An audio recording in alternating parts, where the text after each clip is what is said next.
The views and opinions expressed on the Damned podcast do not necessarily represent the official policy or positions of any agency or business. Now let's start the show.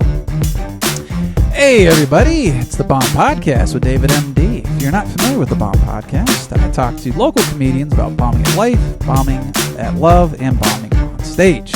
With me today, I'm really looking forward to this. Been looking forward to having Tracy on for a while now. Anytime she comes into an open mic, anytime she does a show, just the energy is just another level. It just brings everybody up in the room. Absolutely love it. With no further ado, let's bring on Tracy Kellett. Thank you for letting me be here.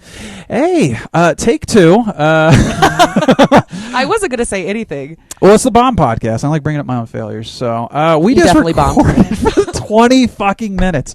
We're on such a fucking groove and everything, but practice makes perfect. We'll keep it positive. We'll have a positive bomb here. Oh yeah, this is going to be a better run. It's going to be a better run. We still have numbers moving. We're at 2 minutes and 3 seconds.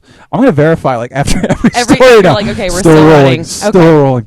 The thing with bombs is we all get to laugh at them, but we have to learn. That's the positive message of this. All right, Tracy. You have 2 shows that you are now a regular with. Tell me that, and also tell me your handle so we can put this on the bottom of the table right here. Absolutely. So my social media is at Tracy Twits. I do have a little bit of a speech impediment that comes out when I am drunk and or tired and or high. It's TWACY-TWITS. Okay. So on all the socials. And I run a monthly showcase at Looney's Comedy Corner called Habitual Offenders. It's a great show. We basically put up a bunch of people. This coming show, we have 2 headliners. Hell we have yeah. Al Goodwin and Heath Arthur, and then we have some people coming down from Denver. It's going to be an amazing show. Hell yeah. That's going to be May 6th, first Thursday of every month. And then I'm also going to be one of the rotating hosts at the Looney's open mic at Copperhead Road, starting this coming Thursday, the 29th. So basically, you go to the Looney Showcase Thursday. 30 minutes later, you show up at Copperhead. You do 2 minutes, 45 seconds, make people laugh in that time, or else you suck. and it's going to be a good time. 2.5 minutes. You get to those That jokes, is baby. Terrifying. Yeah, there's no filler. Hey, how's everybody doing tonight? Tip your wait staff. No, just make us Give it up laugh. for him. Give it up for her. Give it up for... Yeah, there's 2 minutes right there. Yeah. Fuck, dude. No storytelling. Get to the jokes. Yeah. Well, that's my problem is I like to ease into stuff. So maybe I should go over there for the practice. Oh, hell yeah. Fuck yeah. Also, looks like a regular on what's the battle you guys are doing over there? The You Look Like. I lost this past Thursday for the first time. I'm sorry. So no, do not be sorry. I cannot write because I write like between 30 and 50 jokes per person every month. Wow. And I am so out of I don't have the creative energy for that anymore. So when I lost, I was so happy, and John Brown was so angry that I wasn't upset. He was like, "Can you fake it?" And I was like, "Oh, I'm sure there's a support group for people like me. Can I please write my own material instead of writing fat jokes?" So, yeah, that would be eventually to a point like, all right, I'm done burning people. Let me get back to because we'll be getting into the Damn podcast, but biographical for me, I like talking about myself, as egotistical as that sounds. But yeah, I'd imagine burning somebody week in and week. Because how often was that happening? Yeah, it's monthly. Okay. Yeah, so I won the first one, and then I went back again, and I lost in the second round, where you have to roast a random person. Okay. And then I won twice since then, and then I did a special Christmas edition where I was dressed up as Mrs. Claus. I can't. All the creative energy of trying to make up really cool, fun jokes. It's so dumb. That's got to be a lot of pressure. It's a lot of it's a lot of fun show. It's a great show. If you haven't gone, please go. It's the most fun. It sells out every month. But I am so happy to not have to do it. I told him if I won, I was retiring from it. So I retire I get to walk on away. top. I get to walk away. Not too many champs get to do that. So it was the worst. Well, speaking of the stage, let's get into your first bomb. We also have a very long list this week, which is good. I'm a degenerate. 2 columns, which I'm really looking forward to getting through. But we're already talking about the stage, so let's talk about a stage bomb. Yeah. It was my first host gig at Looney's. I'd been doing comedy for maybe 6 months, and typically the early Friday show is the worst one, just because people are getting off work and it's kind of just like a weird vibe for them. But for whatever reason, this was the late Friday show. There were 12 people in the audience. And come to find out, they were all from Pueblo, and it was all one family. Boy. And it was just so quiet. You can hear the wait staff. It was the worst. I cannot emphasize that enough. And I just went up. I'm doing my stuff. I'm not getting any laughs. It's fine. I'm like, I just need to get through this. But then I told a joke about Pueblo, and the grandfather, I learned, of the family that's there, you can just hear him say, too much information. And the worst part, they are not even in the front row. They are like not even close to me. So that's how quiet. It was the absolute worst. It was the worst. I went into my truck and I cried for almost a half hour, and I was convinced that I was never going to get asked back. I mean, it was just so. Yeah, because you said this was a hosting job, right? It was a host gig. Yeah, it was my first gig there. Yeah. So I was like, this was like my audition, God and damn. I bombed. But thankfully, Eric, like the next day, he was like, "Hey, you cut your teeth on that late Friday, huh? Earned your lumps today, Yeah, huh? yeah." So I was like, oh, So you get up there, your bomb for you said Pueblo, right? Yeah. Was that in your first? Usually with the hosting job, you got to warm everybody up. Yeah. And so those in your very first time on stage. Yeah, it was my first. It was my first time, like, because I'd done the Loonies open mic when they were still doing open mics, but it was my first time on that stage performing. I think I had done one guest spot before then for Al Goodwin, but it was like my first true time up. So that, you that bombed day, that, and I bombed it. Introduce the next person. Yeah. Then you have to get right back up on stage. Yes, and and at that point, it's like they don't even like you. So I'm like, please tip the wait staff. I know you hate me. I know you want nothing to do with me, and frankly, I hate myself too. But please, the waitresses are amazing. Take care of them. It was really bad. That's so funny. Is as an early comedian, I've been on my rails. It's like whatever's on my set list, like I'll do. My first hosting gig was at Dangerfields for a bringer show, and it didn't go well. A lot of people don't want to hear about jerking off immediately from the host. I get that. Found that out. Yeah, when you bomb as a host, you have to get back up on that horse. Not only stay on your rails or your material, but like push through. Like, this crowd hates me. Right. Like, yeah, absolutely. Confirmed hates me. And my thing with hosting is I 100%, my like take on hosting is you're supposed to eat the shit so no one else has to. Yeah. So I'm totally, I go into a host gig is like, I'm going to try to bring the energy up. I'm going to do the jokes that I think people will relate to the most. And I'm not looking to crush. Like, as a host, like my job is like to keep the show moving, and I just want to eat that shit so the feature can come up and have a really good set. But that was beyond eating shit. That was, I had no right to be on that stage. The light should have just come down. Like, I was not worthy at the that spin point. down sound. Oh boy. For the record, I did really well on Saturday. Every time I quality. see you. How long ago was that? That was literally 2 years ago. Okay.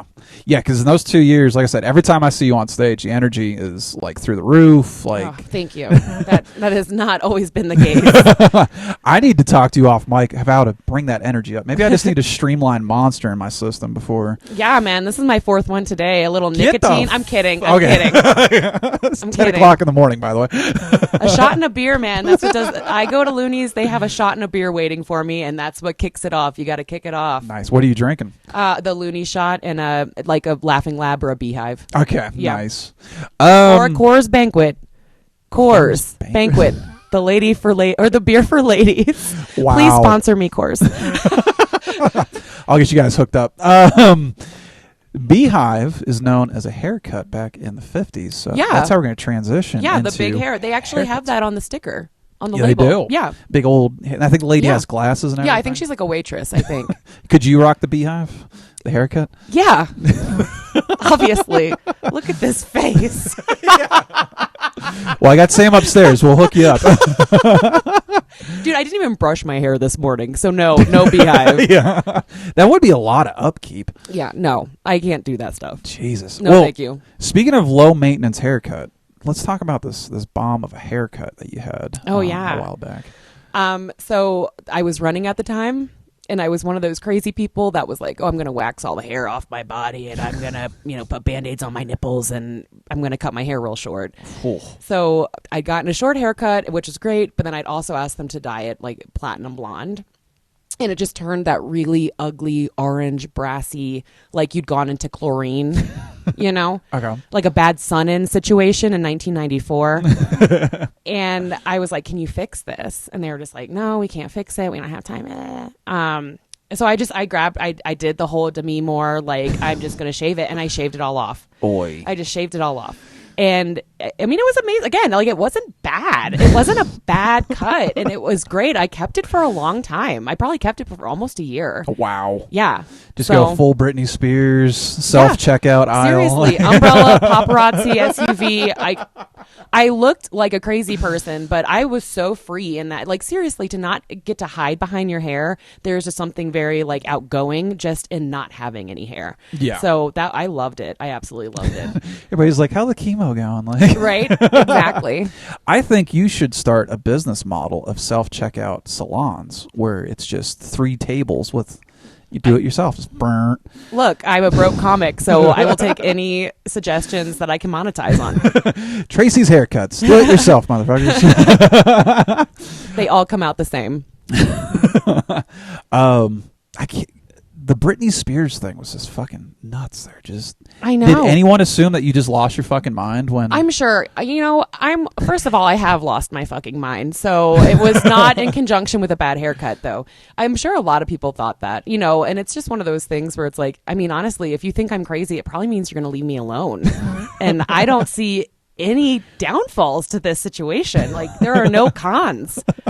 You should just get like all the piercings in the ears. Just like totally dedicate yourself. Oh yeah, to... well, I have the tattoos do turn a lot of people off. So I am sort of like in that weird like either guys want to like touch my tattoos, which bother it's weird like touch tattoos. Yeah, guys will come up and like they'll touch the tattoo and ask about it. It's a weird thing. It's like being pregnant and having people touch your belly. Like they think you're just because you're proud of your skin that they can touch it. It's very weird. I have never heard that. I've had tattoos for a long time. Oh, it's a thing. I think it's I'm assuming it's a female tattoo thing, but guys will come up and they'll just be like, oh, and what's this one?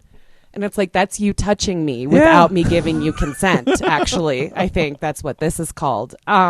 Or people are so turned off by them, they'll make a comment to someone else like, oh, she's white trash, which is correct. And then they leave me alone. It's weird. That is, I always hear, women with, people touching their hair like, oh, this is so nice. But like, I don't know. It seems that that's a next level. Yeah, they think it's an invitation because they just assume because you're covered in it and you're proud of it that they can just touch it. I don't know. It's very odd. Has that only been men, or have you had? I've had women do it too, but obviously it's a little less. I think that's just like an in for a perv. Yeah, like, 100%. For me, it's like it's worse than the lower back thing. For me, like the lower back thing is like a 9 out of 10 creep, but the touching of the tattoos, I've had someone try to touch my chest piece. What the fuck? Yes, and I'm like, so that's my pre-booble area. Yeah, and you don't get to touch that. That's my easy husband's. Weinstein. Yeah. Am I getting a roll out of this or what? Because if the answer is no, you don't get to touch it. Jesus Christ, it's weird. Humans are weird, man. Women have the most interesting bombs, and I find out how patient my guests are compared to the pieces of shit that they run into. And like I'd never heard of a tattoo toucher. Oh yeah. Before, and that gives touchers. Me the creeps. I know, right? I know. And the thing is, like, because I know some of the open mics that you go to, like. We have some really high-end places. We have some kind of grimy places. I couldn't imagine a grimy place where you're already on edge and you have somebody just like... So I'm not going to lie. I thrive in the dives. Like, that is where I'm usually pretty comfortable until those things happen. But, like, I think as women, I don't want to... I'm speaking for all women. That's crazy. It's like there are, like, signs leaning, like, you know that person is a little creepy, and then it's like that you typically are like, okay, I have warning signs, I'm just going to kind of mind my own. But sometimes, man, it comes out of left field and you don't see it, and you're just like, oh my god, you know what I mean? It's like when the guy who is like batting like 102 and it's like, you know, like game 50 of the season all of a sudden hits a grand slam. You're like, did not see that coming. You know, nice baseball analogy with the creepers. Thank you. Let's go O's. Yeah, I'd imagine that's an instant level 10 creep. Oh, yeah. And then I will leave. Like, I just remove myself from the situation. I don't expect anyone else to change. There's nothing really is going to spin well from that if you don't have a support. So maybe if you had a bunch of comedians, be like, hey, like, what the fuck? And I've actually had something like that happen recently. And Johnny Bratsfield and I are best friends, and he lives like 2 minutes from my house, so we typically will carpool and do everything together. He's like my brother. Nice. And he was there recently when there was a handsy situation that happened, and it was a pit bull on a snake. Like, it was not pretty. So I do have a pretty good support system. Back the fuck up, yeah. Yeah. I have like 8 brothers. Like, I know like Dan Rainey, John Brown, Johnny Bratsfield, they would all go to the mat. And I wouldn't want to mess with any of them, except maybe Dan Rainey. I could take him. Call out on the bomb. He knows. Oi. How about this traffic ticket? It sounded like we almost had a panic attack during the rehearsal here. Yeah. I just never like had any run-ins before at all. And I was going to Camp Lejeune. I was stationed at Fort Bragg. Me and my husband, I think we were dating at the time, but we were driving, and I had my 2 dogs in the back of the car. And it's like a couple hour drive. It wasn't long at all, but my dog started getting car sick, and they are actively vomiting in the back of my little Toyota Corolla, and like it just stinks. So I'm trying to get to my aunt's house like as fast as I can, and I get pulled over, and I am going way over the speed limit. And this big burly cop comes over, and, you know, he gives me my ticket, and the dogs are just actively vomiting, like just vomit, like the whole floor of my car. Holy shit. Is just covered. It was like one triggered the other. It was so bad.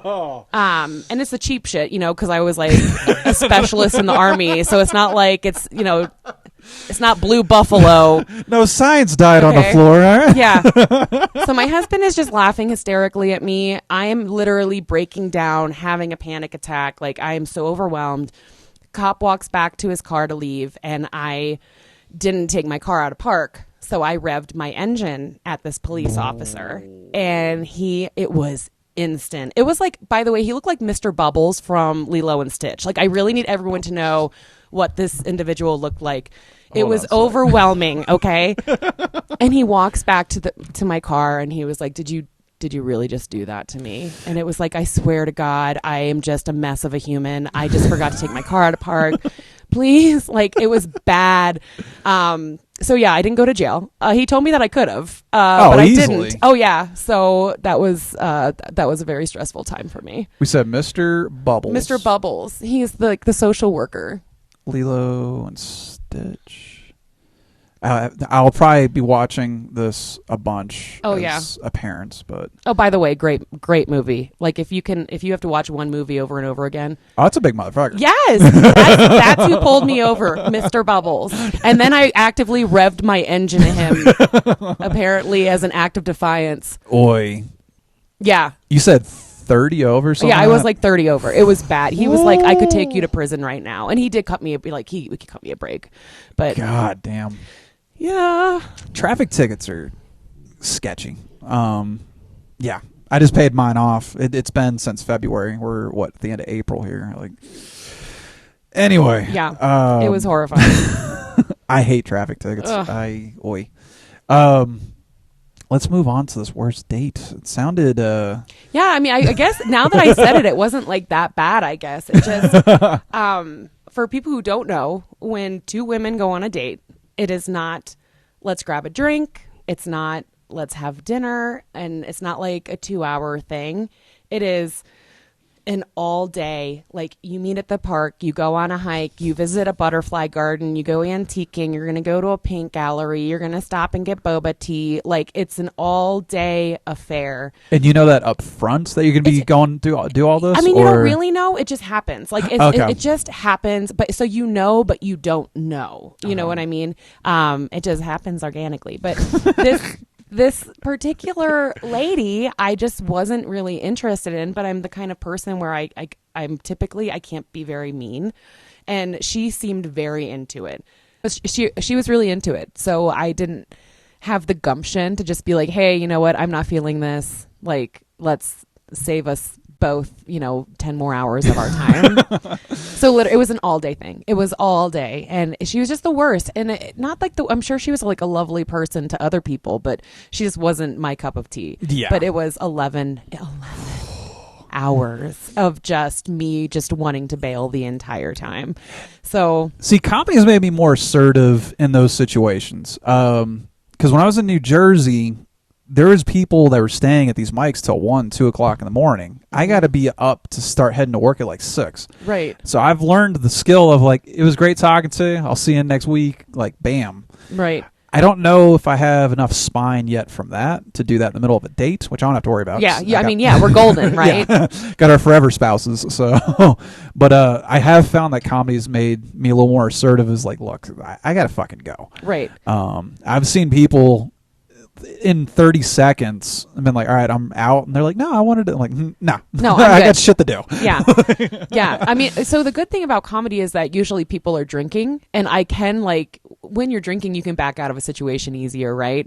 It's just like, oh, you guys are talking, I can back out, you're not even going to know that you're missing me. But yeah, that one-on-one, and just knowing that person is like, oh, I'm having such a great time, and I'm like, this is torture for me. You're literally the worst. I hate everything about you. We have nothing in common. Like, I love baseball. Like, I even tried to talk baseball to see if either she would bite or just lose interest. And it was like, oh, we can go to a Rockies game. And it was like, oh my God. That's what I need, a 6-hour sporting event with someone who never watched the game. Yeah, I want to explain every pitch to you. Yeah, that sounds like a great time. Is that a field goal, or is that a...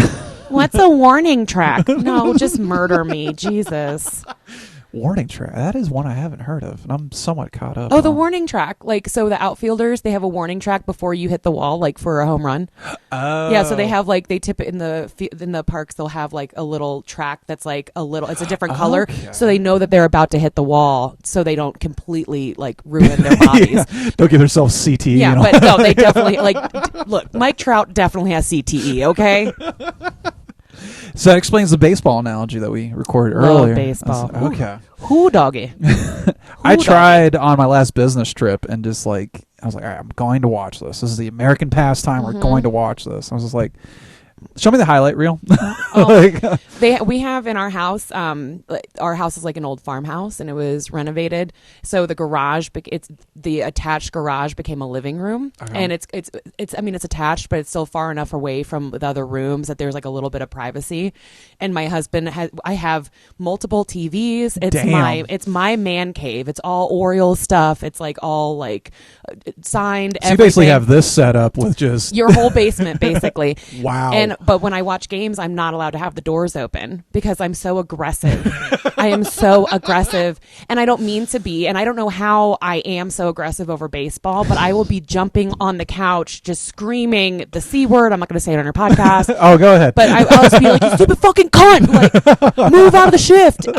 It's so bad. My kids learned a lot of words once I really like started letting them. Are they going to public school? Yes. Are they on the bus? No. Okay, I was going to say, I already know the words if they're on the school bus. I mean, they're 11 and 14. They know the words. Know that. Yeah, but it was ugly. My husband will come down and he'll be like, so I really need you to take it from a 14 to a 10.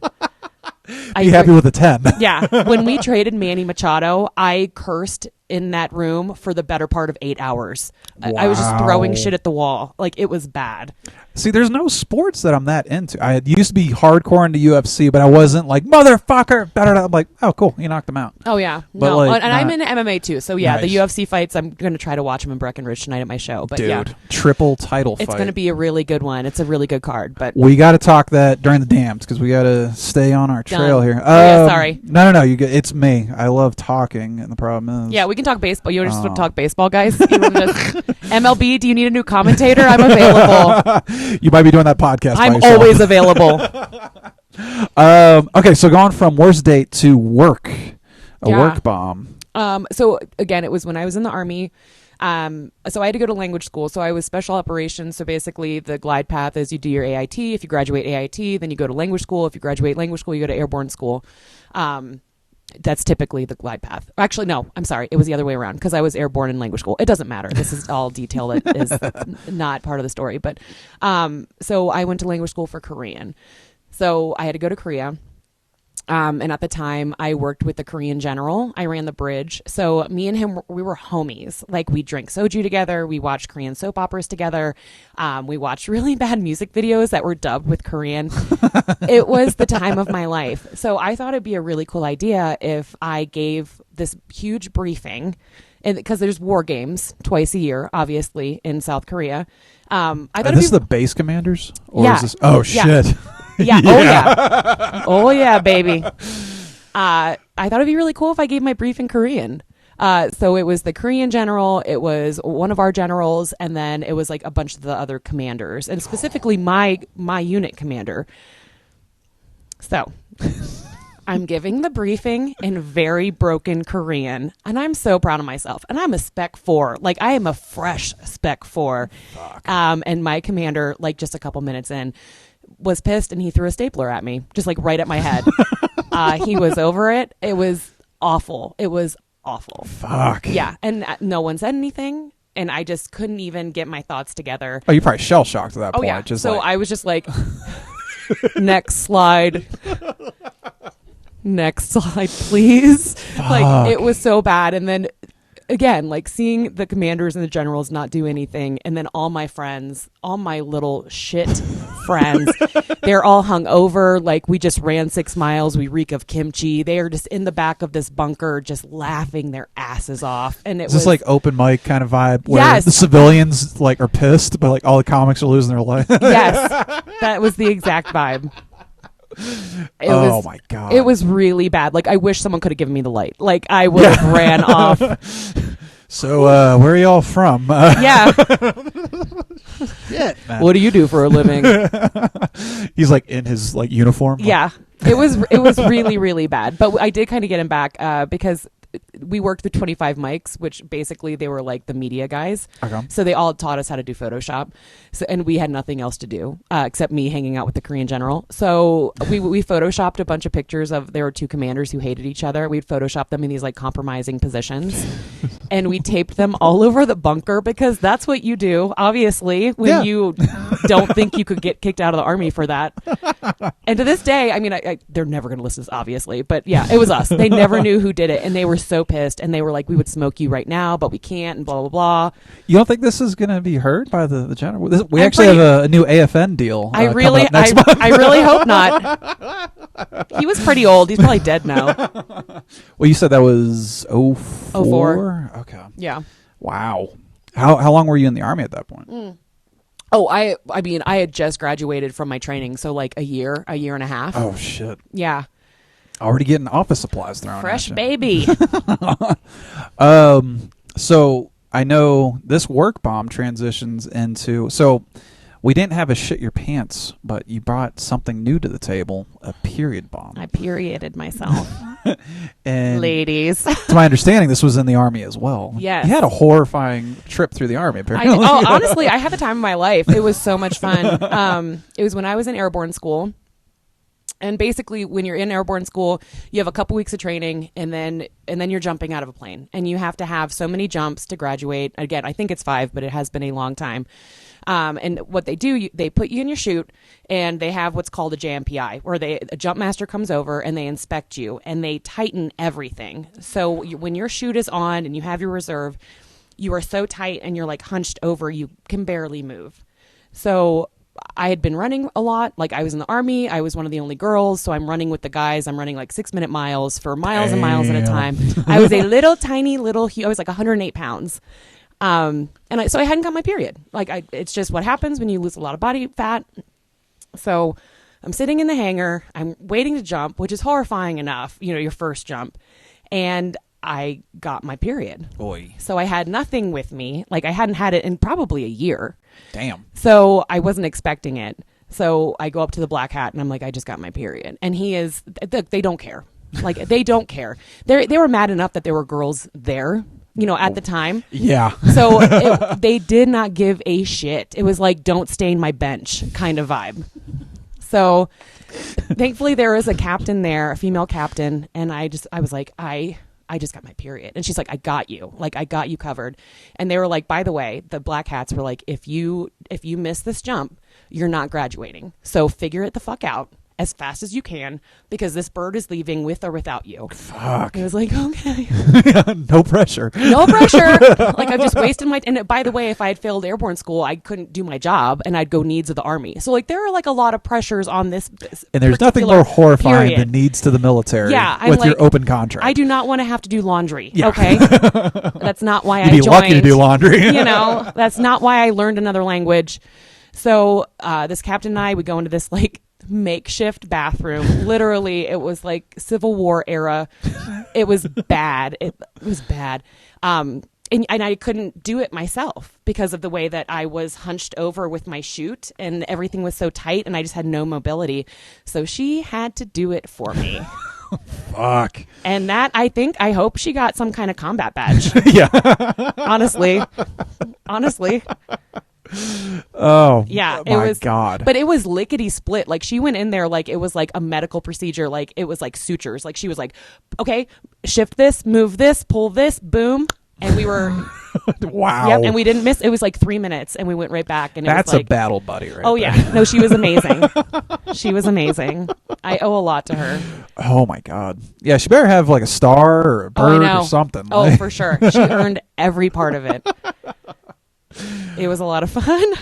Oh. It was awful. It was absolutely awful. Imagine on her half of the story. Mm-hmm. It's like, yeah, I was in jump school. I know. I would love to know if she actually shares that story, or if maybe she just like pushes it deep. Brings it up in a therapy session. It's like, yeah, it's like childhood trauma, airborne school trauma, and then her own military trauma, which I'm sure she has a lot. So. Shit. Yeah. No pressure. No pressure. Going from that, most people, well, most men I know would think about puking at this point, but yeah, they're weak. They don't have newborns. They're weak. They're all weak, boys. But going from periods to puke, I heard you had a puke bomb. So I used to. So I have 6 uncles on my mom's side, and we used to do this game where we would go to like amusement parks, and we would eat in between each ride and see who puked first. What? That was literally the game. Who can waste more food? Yeah, and it always came down to me and my Uncle Jay, and he was my best friend growing up. He was so amazing. So we were at an amusement park. We did. I think it was like Six Flags in California, and we did every single roll. Like, it was like every roller coaster, every ride that we could find. And what it turned out that the only ride that we couldn't do were spinny rides. So that was the last. Everyone else had tapped out. Like, everyone else was like, I'm gonna barf, and they like called it, and we were like, teacups. Tea motherfucking cups. And we did it. And we barfed on each other everywhere. Everywhere. On everywhere. the ride? Yes, on the ride. Like, kids are just like looking at us. They're horrified. I think we had chili dogs. Like, and we had, between every ride, we had to eat something, churros or cotton candy or something. And so before this last hurrah, it was chili dogs. And it was a bloodbath. It was awful. All over ourselves, on each other. It was like that scene from The Sandlot when they go on the spinny ride after they took Chew. It was so... and on this child's ride. So we're like barfing and trying to keep the thing, because you can like keep the thing in the middle from spinning. You can try to like prevent it. No, it doesn't work. By the way, it doesn't work. It still spins. Oh, you can make it go faster. But so we were trying to like do like the reverse. Stop the ride. Oh yeah. I think I was like 14 at the time. Like, I wasn't even little. Like, it was like this grown man and this like person who should know better. Yeah. No. So that's a family. It's a family park. Wow. No, I'm saying it's a family ritual. It's a family ritual. We still do it. What the fuck is wrong with you people? We still do it. And now we also have the loudest scream. So we will have family members down, like, that don't want to do the rides. And we're like, whichever, if you hear one of us scream, like, that person wins. But it's crazy because you can truly hear us. Like, you can hear the recordings and you can hear us over everything else. You can hear us scream. It's just a little weird thing that we do. Oh. Yeah. Every family has one. Did you guys go to the same park every time? Yeah. So they're like, fuck, the Kalletts are here. I know. No, that'd be your maiden name. Yeah, the Darbies. Fuck, the Darbies are here this weekend. Darbies back in town, baby. Where's the buckets? Yeah, it was real bad. We bolted too. I was like, should we offer to clean? And he was like, no. That's what they get paid minimum wage for. No. We're leaving. Oh my God. It is rare now that people actually have school bombs, but apparently you got a school bomb. Yeah, and I don't know how good it is, but so when I was in high school, my sister and I, we had 1 year together. So I was a freshman, she was a senior. Okay. And she was the cross country coach, or captain rather, and she was like this beautiful blonde haired, blue eyed, like she's like 5'9", like she was gorgeous. And then there's me. So I had to run cross country obviously because she was my ride. So I had to do something after school, so I did it. So the cross country team would train with the soccer team sometimes, and there was this guy named Kevin on the soccer team, and he was like a dreamboat, to young Tracy. So, like, and all the tables at lunch were broken out, you have like the cross country girls, the boys, and the soccer guys. So their table was like across from us. So I had a huge crush on this guy. He totally knew it, this like fat little girl at the time who like could barely run a mile on the cross country team. I'm trying, everyone. I know, I'm doing my best. So we were just at lunch. And we were just having a good time. And I'm one of those people where, like, when people dare me to do something, like, I always do it. Like, I will never say no, try everything twice.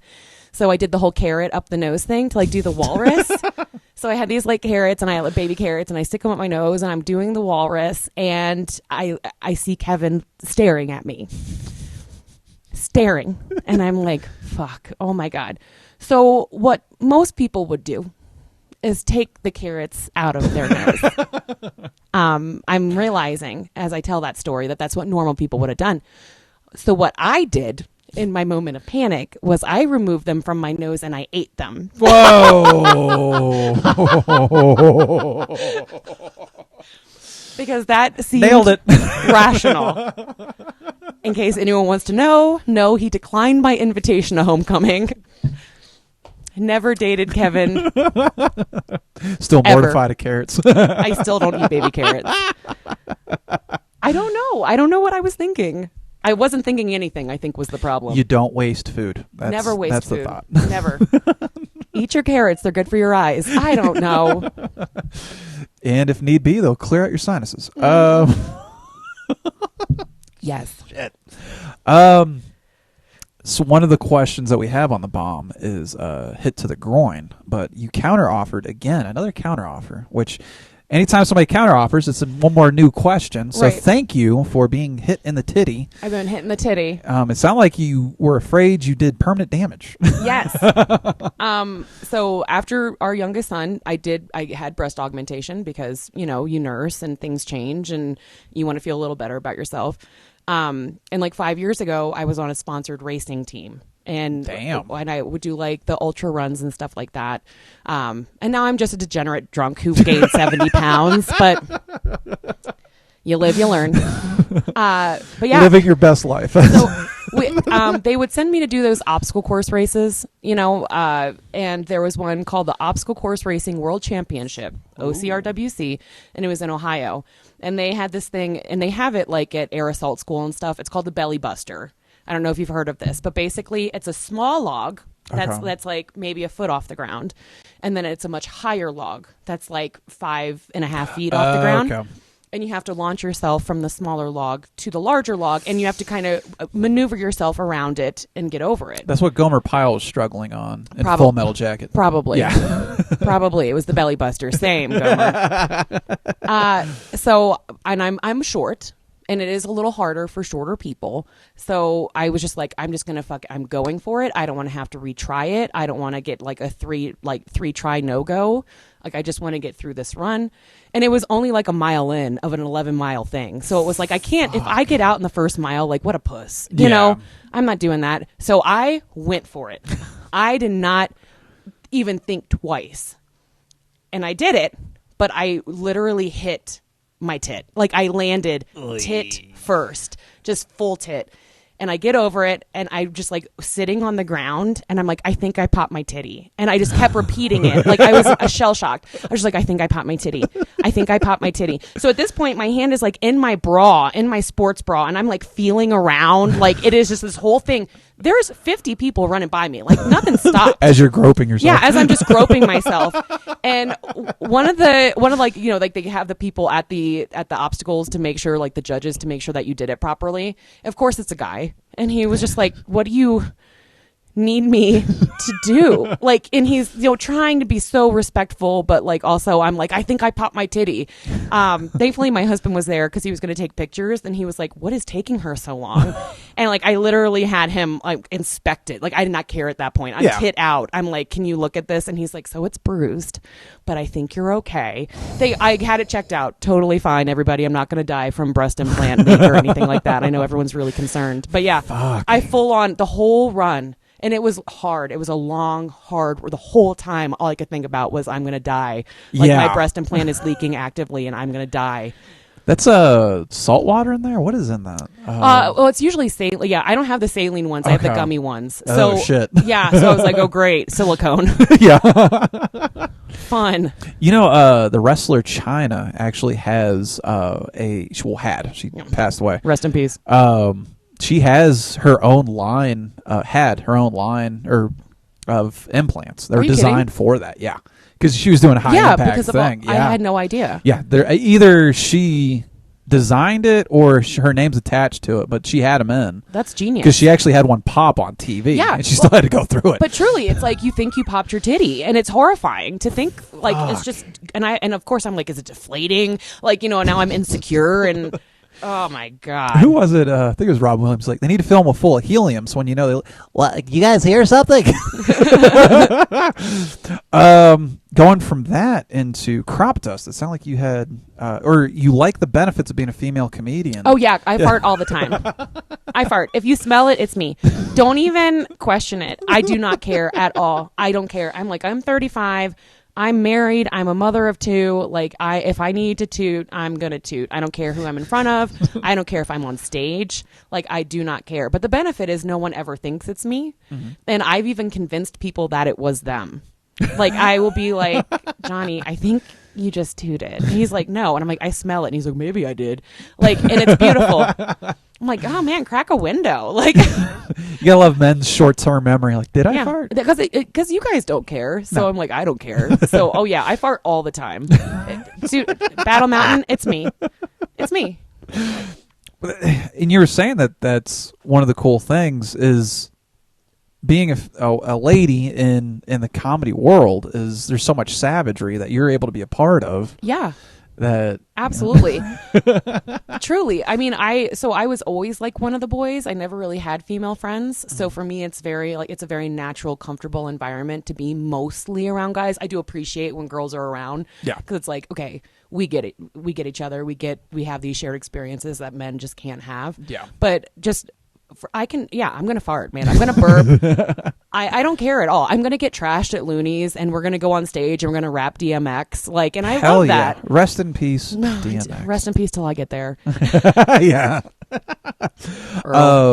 Going from that, apparently you started in front of your significant other, too. Yeah, it's not even a sharp, man. I have done everything in front of Chris. Like I've pissed the bed just from being way too drunk. Were you standing in it or were you laying? No, laying. Okay. Laying. And I tried to play it off like sweat. That's a lot of sweat. That's a lot of sweat. Yeah, I mean, you know, I've obviously had kids, so he did the whole ice diaper thing for me, you know, and he saw my vagina blow out, so that's fun. But yeah, I mean, I've totally completely shit my pants in front of him. And he is just like a saint. He's like, you know what, it happens. And I'm like, does it? Does it? Because I've never seen you do it. Yeah. Well, how many kids do you have? We have 2. You have 2. Two boys. That's going to destroy some muscle discipline. Yeah, so he does not care at all. Like, if I laugh too hard, I'll pee a little, and he thinks it's endearing. He's like, thanks for giving our kids life. And I'm like, I just pissed myself. Can we focus on the fact that I just pissed myself and I'm horrified? Where's your battle buddy with the diaper? Yeah, I know. Where's that captain? Where is she? God. Oh my God. But we can blame the pissing and the shitting on the drinking, right? A lot of drinking. All right, let's I get drink a into lot. Hey, we're comics. We Yeah. need to live it up. Yeah. It primes the pump on creativity sometimes. so. Absolutely. I like to drink, man. I like to have a good time. Well, tell me about your drunkest time here. My drunkest time goes back to Korea. So, I mean, It's always Korea. It's always Korea. I was underage. Drinking.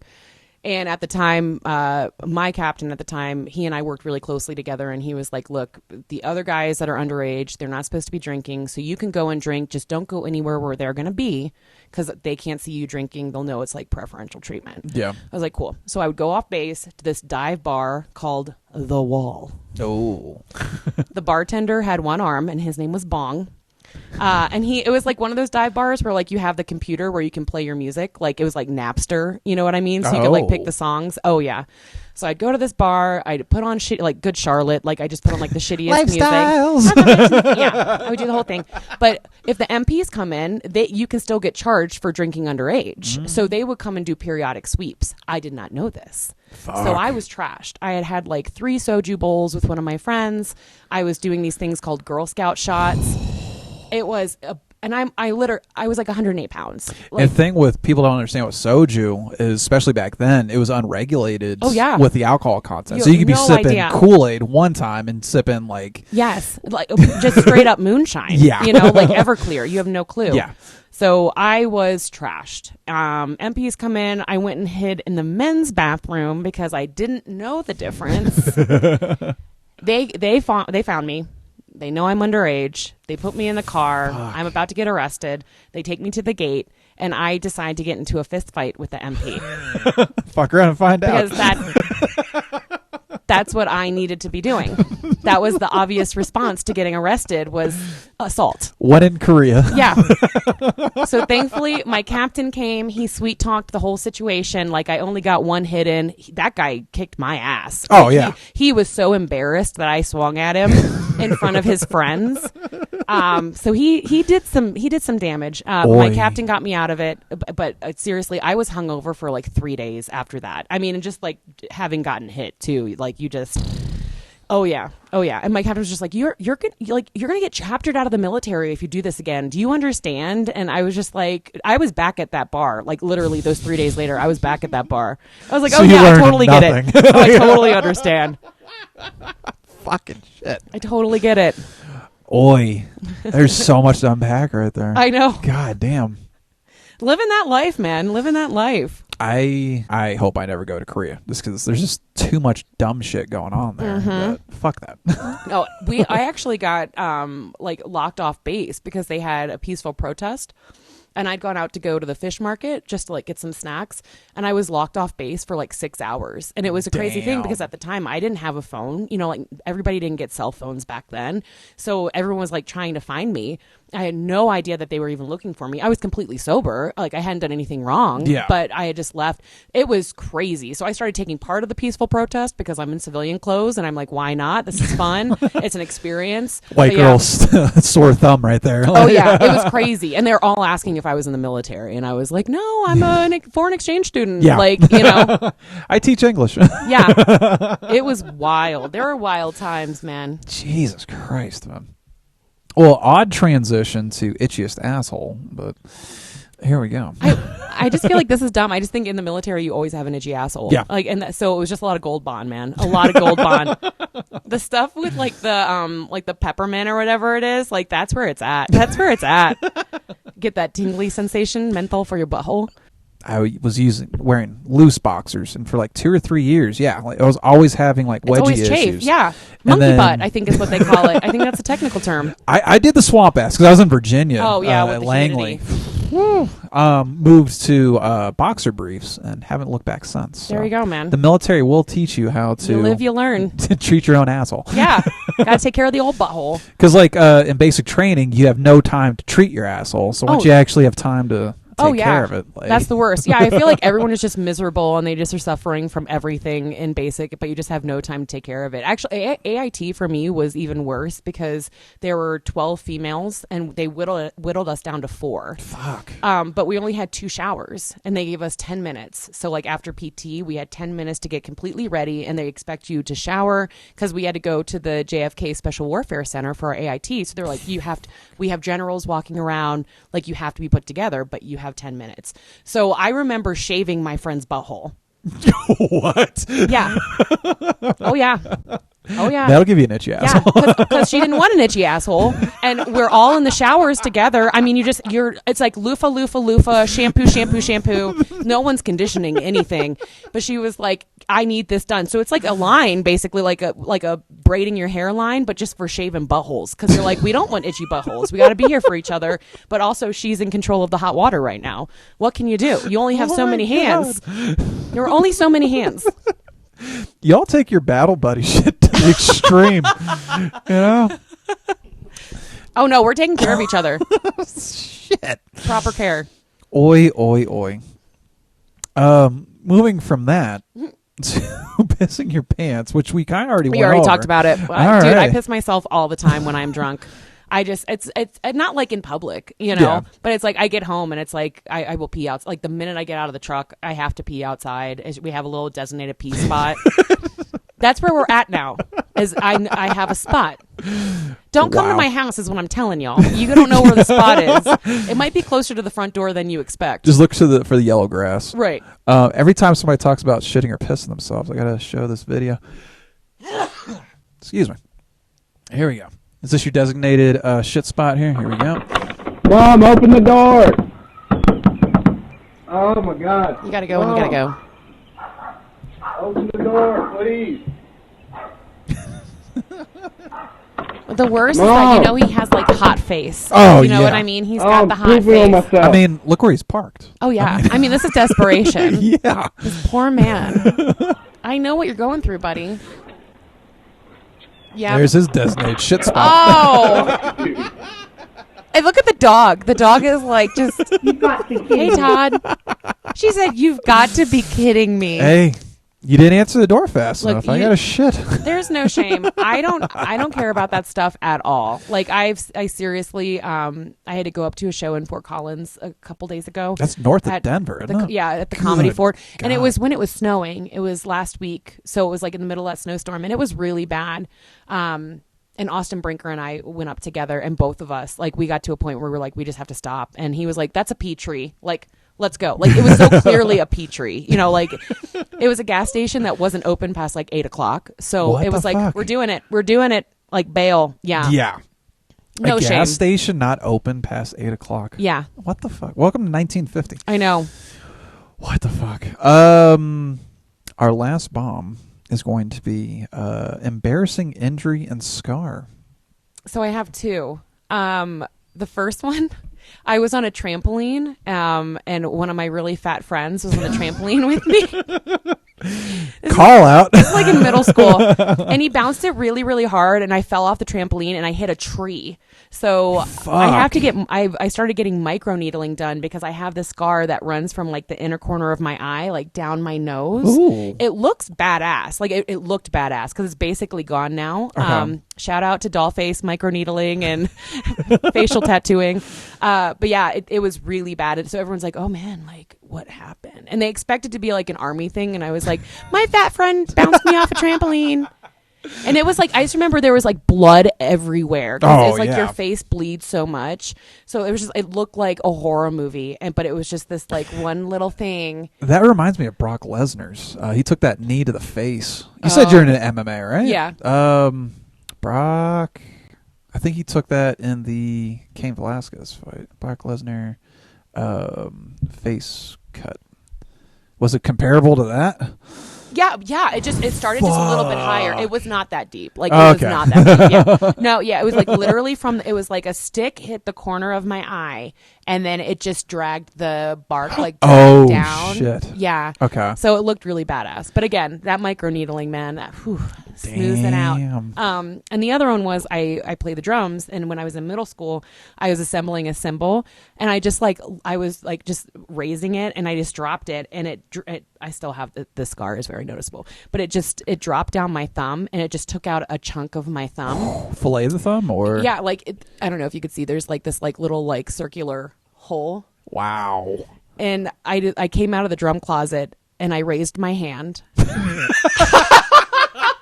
Like a good student. Like a good student. Yes, Tracy. I raised my hand, and Even better if it was the bleeding one. yeah, Mr. Roush, the band teacher, he was like, "What is it, Darby?" Because that's the kind of attention I would get in school. What is it? And I was like, "I chopped off part of my thumb."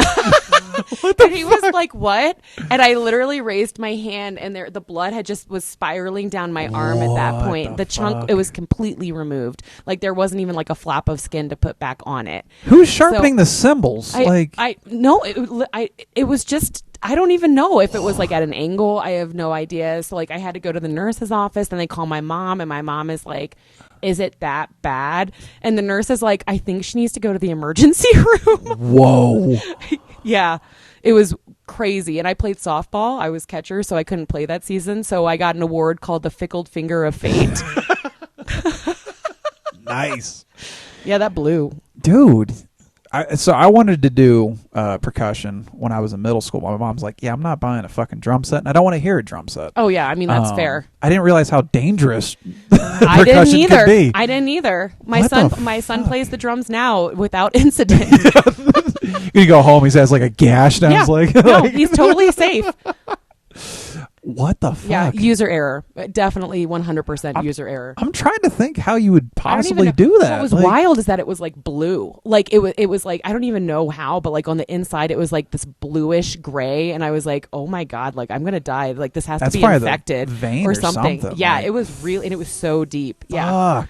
I know. The only way I could think of that is if somebody was striking the edge of it and it started sharpening it like that way. It was the actual like base. It wasn't the cymbal. So I was raising it. So like I was actually like raising the base of the cymbal. So it was a suspended cymbal. Yeah, it's kind of like these tripods that we have here. So I'm just raising the base, and I just let go with the hand. I don't even know why or how, but I just let go with the top hand. So it just came down. It just slid down. Fuck. I know. I can't. So when you're watching drum covers from now on, realize that those people are risking their lives and limbs. Yeah. Risking their lives. Good God. I know. That is fucking scary. One more time on your handles, Tracy. I'm going to put that on the screen. Absolutely. Twacy Twits. Probably one of the best handles. I hate saying it out loud.